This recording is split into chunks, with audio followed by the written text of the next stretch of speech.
Hi everyone, and welcome back to my channel. You're going to see that this is the first in a series of sweetener reviews that I'm doing, and I'm starting with erythritol, and I will have more videos in the series coming up, so I hope you stick around and I hope that you enjoy all of the information that I'm giving to you in this video. So stay tuned for the next video in the series. It's on xylitol and some Focus Sweet and Tagatose and a few other sweeteners that you might not have ever heard of, but I'm hoping that I'm going to bring you some brand new information. So stay tuned for this video on erythritol. Again, I hope you enjoy it, and I'll see you in the next video. Bye-bye. Hi, I'm Ebony. Welcome back to my channel. Today I'm going to be discussing with you sugar substitutes and alternative sweeteners. And I decided to share this video with you guys because I do cook a lot and bake a lot with alternative sweeteners and sugar substitutes. This has been years and years in the making. I have done a lot of experimenting and a lot of research on just getting the best sweetness bang for your buck when it comes to using non-sugar substitutes. I do still cook and bake with sugar, and all of the recipes that I make are all of them can be adapted with sugar, but you should know that I mostly bake and cook with sugar substitutes. I still cook with sugar and bake with sugar for my family, but for myself it's always sugar substitutes, no exception. I'm going to leave links below to all of the sugar substitutes that I've mentioned here in this video, and you're free to go and research them yourself to figure out if they work for you. I'm not going to be talking about artificial sweeteners. That's just the reason why I'm not going to get into artificial sweeteners. I have nothing against them. I use them often. Splenda, aka sucralose, is one of my favorite intensive sweeteners. I really like Splenda. But I'm not going to get into Splenda and Equal, which is aspartame, or a Sweet and Low, which is a saccharin, because those have already been thoroughly discussed, thoroughly researched. You can walk into your local grocery store and you can find them right on the shelves. You really don't need me to tell you about, the more popular artificial sweeteners.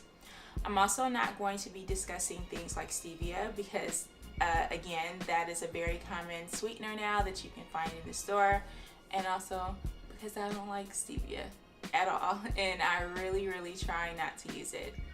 And there's a very popular sweetener that's used in the low carb community. It's called Swerve. I've also seen that personally in my local grocery stores. Yeah, I think that you can find them anywhere. I think that I've even seen it at places like Target. I'm not sure about Walmart because I don't shop there too often, but I know for sure that they are sold in local grocery stores. I'm not going to discuss Swerve because, again, it has a huge presence in the low carb community, and I personally dislike Swerve intensely, and I don't use it, and I don't recommend it. So, and it has nothing to do with the ingredients that's in Swerve. It's just my personal preference. I think there are way better sweeteners out there, and I'm going to get into those sweeteners right now. So the first sweetener that we're going to talk about is erythritol, and I know that is kind of a popular sweetener. It is in the sweetener Swerve, which I mentioned before. It is also a main ingredient in Truvia and a few other substitutes on the market.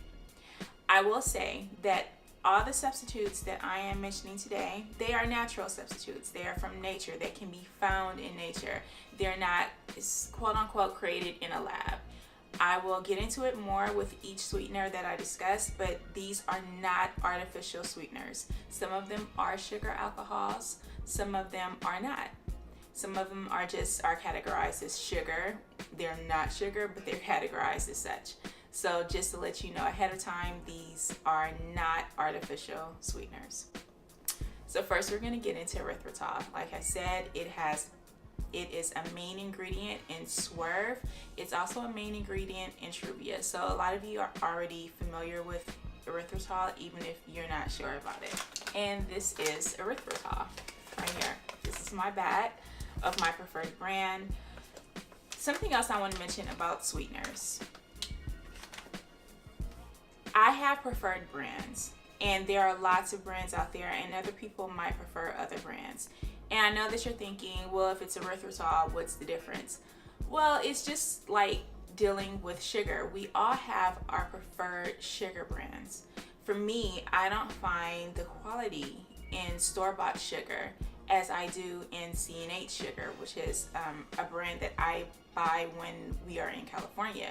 When we're here in Maryland, I stick to Domino sugar, and to me, I don't even think Domino sugar is as good as C&H, even though I think they're the same company. They have the same parent company, but the sugars are sourced from different places.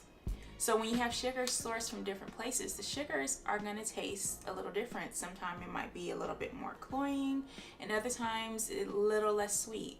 And that's how it is with erythritol and these other sweeteners that I'm going to get into. Erythritol, it is a sugar alcohol. It is sourced from fruits and veggies. It's found in the skins of certain fruits and certain vegetables. It's 0 calories and 0 carbs. It's absorbed into the bloodstream, and erythritol is one of the few sugar alcohols that doesn't really have laxative effects. If someone does experience gastric distress because of erythritol, it's probably because they consumed way too much.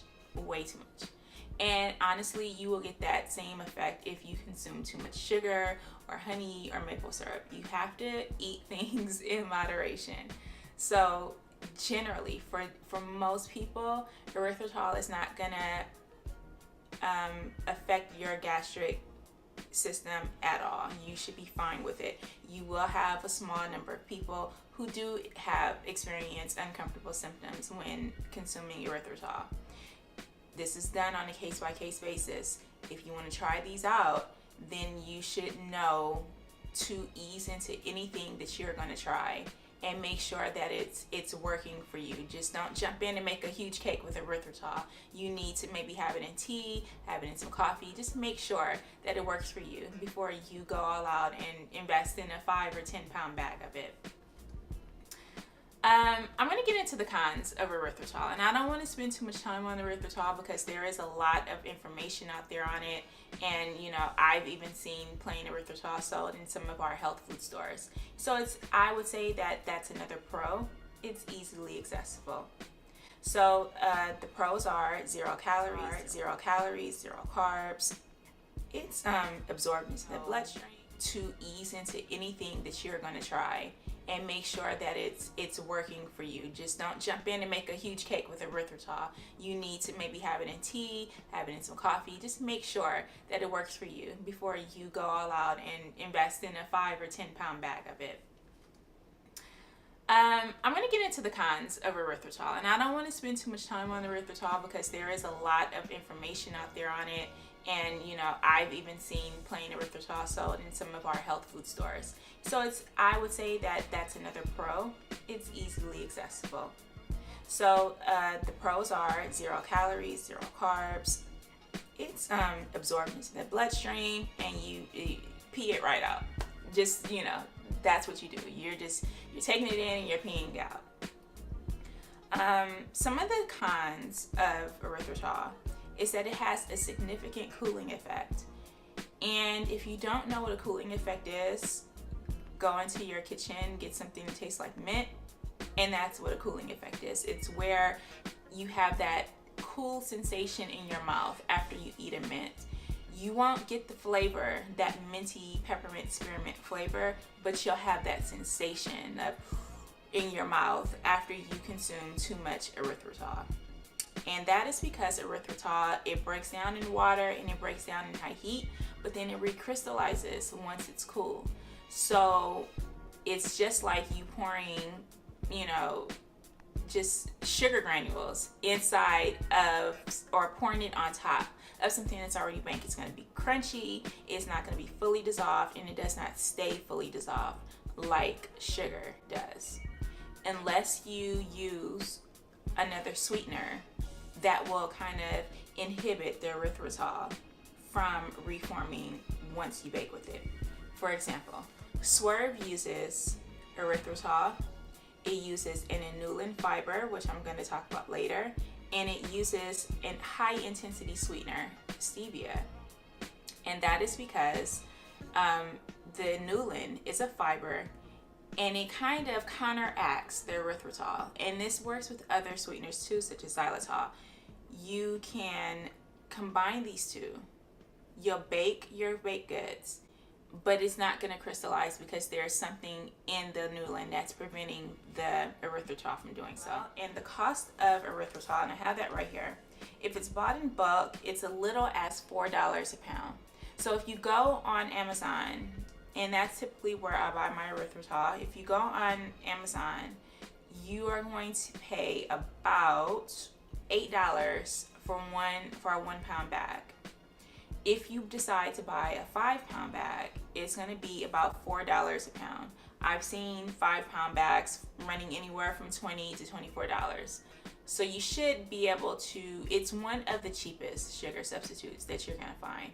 I know you can get a 5 pound bag of sugar for $2 or $3, but you know what? Sugar has cons as well.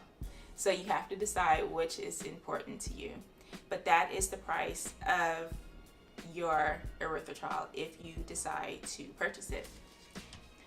One of the most common questions I get from families or from people about reducing sugar in their diet is how to do it.